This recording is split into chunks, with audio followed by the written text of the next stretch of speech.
So guys, this week's video actually comes from a direct message I got on Instagram because the person reached out to me asking for help because they said, Adam, I'm really struggling with everything going on.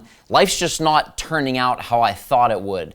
I feel like it's going in a totally different direction, and I'm a religious person, I'm praying, I'm doing all the things, I'm a good person, but it's like my prayers aren't being answered. How do I handle this?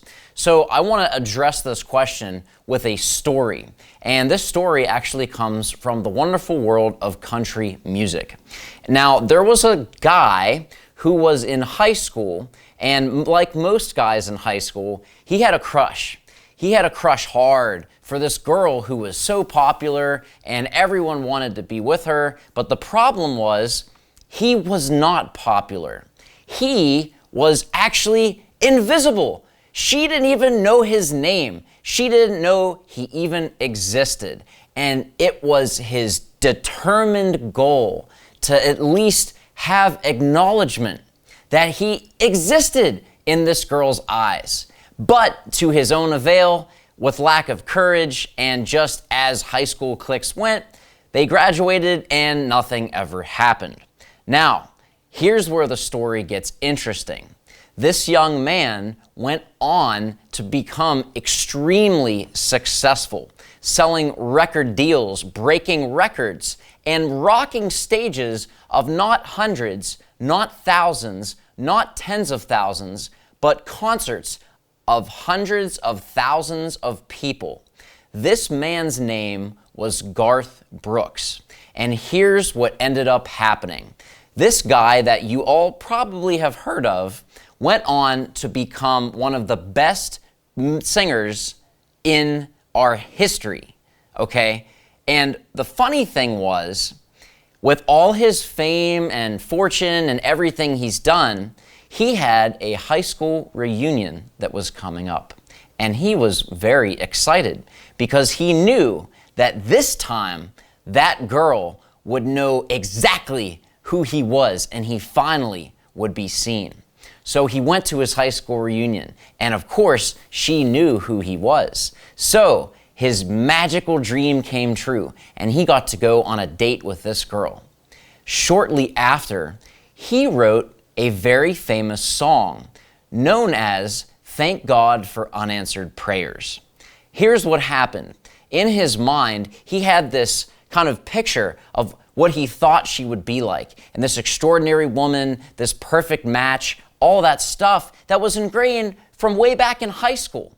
And he went on to become famous, making a name for himself, and finally had his dream encounter with this girl who he thought he knew who she was.